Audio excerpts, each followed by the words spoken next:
Hey everybody, Erica Serwin here from Pink Buckaroo Designs. This week I'm using the Fright Night bundle. This is an online exclusive from Stampin' Up, a really great stamp set and die set. I am using these two dies specifically on all my projects, not just my Halloween projects. And this one too is very versatile.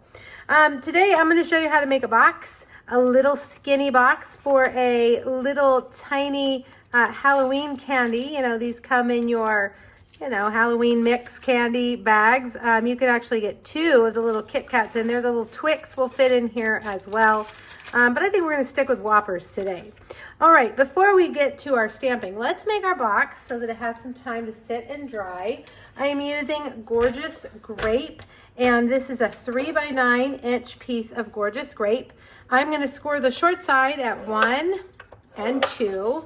Then the long side at 1, 4, 5, and 8. Now there will be a PDF, a free PDF. Whoa, I'm knocking over my dimensional bowl.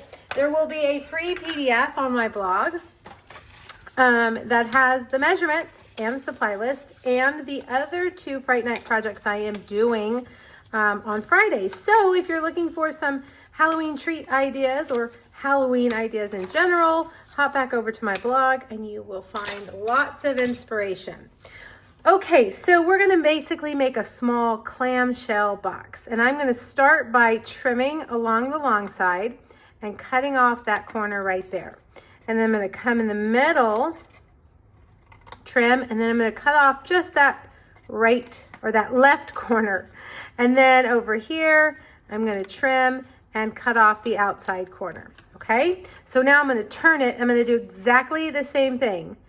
Snip, outside corner, snip, snip, and I'm going to do that right corner right there. And then snip and the outside corner. All right, I am going to use liquid glue today. You can use whatever you like. I have a little bowl of clothespins. It helps me hold these together. All right, I am going to put, my glue was not closed all the way. I hope it still will work. Oh yes, good. I'm going to put the glue on the outside of these tabs, and then I'm going to fold them in to the sides like that. And then I'm just going to take my little clothespins to hold them together. This one's going to slide in over here as well. And you want to make sure these edges are even. And then down here for this one, we'll take some glue and do the same thing. That looks crazy with those clothespins, doesn't it? All right. Oh, look, we've got some glue seeping out. All right, I'm going to pause the video and fix that. All right, I think I got it cleaned up. That is the risk you run when you use liquid glue. I think liquid glue is a great adhesive, super strong, especially here in my area where it's humid, but it is messy. Okay, now we're gonna stamp our stamp in Versamark and heat emboss it with black embossing powder. Have you ever used black embossing powder? It's really good. It's a deep, rich black. It's going to be shiny and give our image some dimension. I've got my stamp here on my stamp positioning tool just because I want to make sure I get it inked up perfectly. And I mean, you don't need the stamp positioning tool for this, but it does help if you have one. All right, I am going to rub this really good with my embossing buddy because we are going to emboss. The embossing buddy releases static from your paper. It should. And this image is so complex. We are going to want to make sure that our granules, our powder, is only sticking where the ink is. So the embossing buddy is supposed to release the static so that those little granules don't stick to where they're not supposed to. Now, because I have the luxury of using a stamp positioning tool, I just inked it twice just to make sure. It's a large stamp and I just want to make sure that we have full coverage. Okay, so the embossing additions kit is where you get that embossing buddy if you don't have it. That's what this is. And it's a great little addition to your embossing powders if you don't have it already. Comes with this great little tray. And then we tap that off. So you can see this is what I was talking about down here.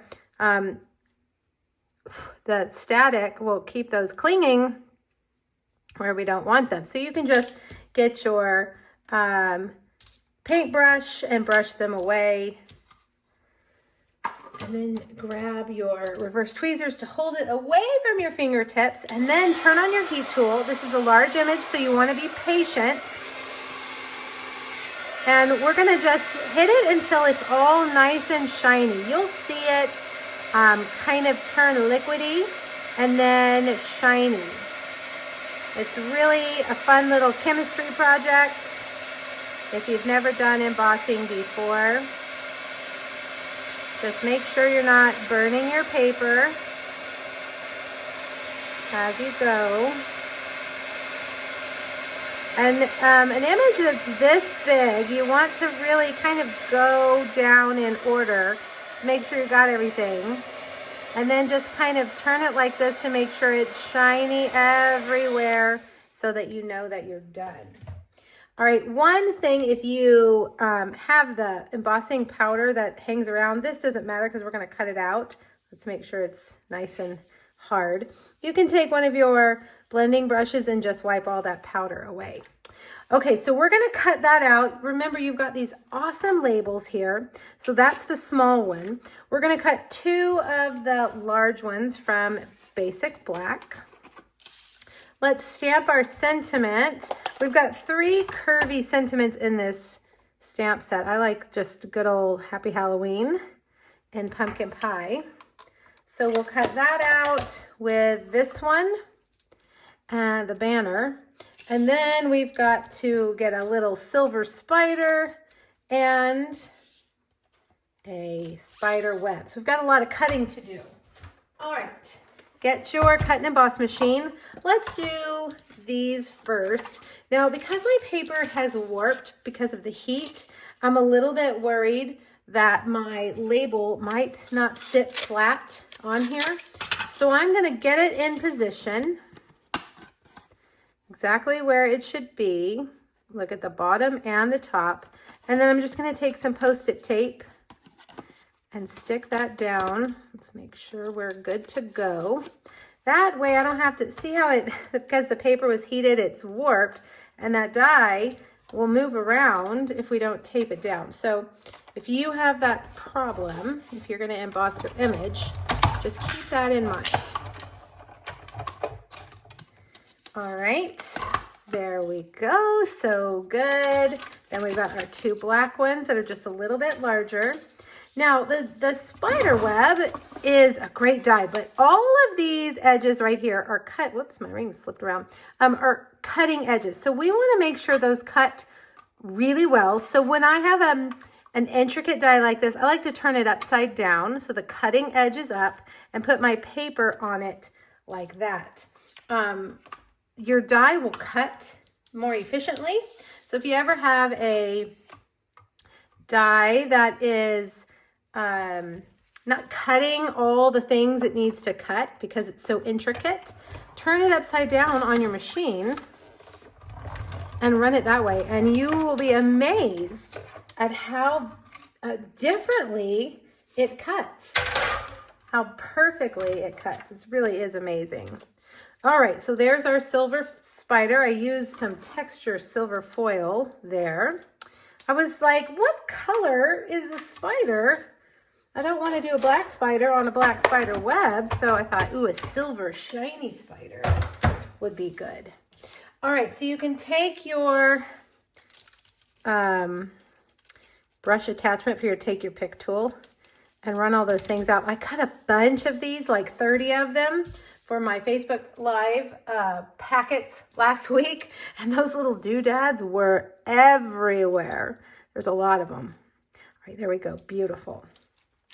All right, grab your dimensionals, and you know what? Ooh, this is the perfect time to use our black dimensionals. Did you know Did you know that dimensionals come in black? Yeah, I know. I always forget about them, but look, they're not gonna stand out against your black background. Isn't that awesome? I love it. All right, so put that right there, and we've got the other one that's gonna be the bottom of our box. And then we'll get this. This we could just use regular old white dimensionals because it's a white paper. And what I have found, the easiest way to do our spider web is to put a dimensional on it like that. All right. So wherever you're going to put your banner, just sandwich that spider web right there under the dimensional. And then we've got our spider, and he's pretty tiny. So I think just a glue dot or a dot of liquid glue. And then you just want to tuck him in right there. All right, now, last but not least for our embellishing, we're keeping it pretty simple. I've pulled out my poor rhinestones. Man, they look like they've been through the ringer. And we'll just add a few like that. Okay, I think we are almost done. Let's bring our box over, and it should be nice and dry. And put your candy in there like that. And then close that down. And we're gonna glue this right here in the middle like this. So, do I wanna use glue? I think I'm just gonna use Stampin', I don't know, glue is probably the best choice. I better go with glue. All right, I'm gonna put a little bit of glue. The best part of liquid glue is that you can move it around too. Make sure you got it in the right place. All right, so that's gonna go there. And then right on the top, we are gonna glue the other one. And I just eyeball it to try to match the other one. It doesn't have to be exactly identical, but. All right, so then let's look at it again. This is how it opens, and there are your whoppers. I think that's a pretty easy treat box, and it has big wow factor. You could change the gorgeous grape if you wanted to pumpkin pie, to gray, to white if you wanted. You don't have to do gorgeous grape, but I try to use gorgeous grape every chance I get because I love it so much. All right, make sure you get that free PDF on my blog. Let me know if you have questions, and happy stamping, everybody. Happy Halloween. Bye.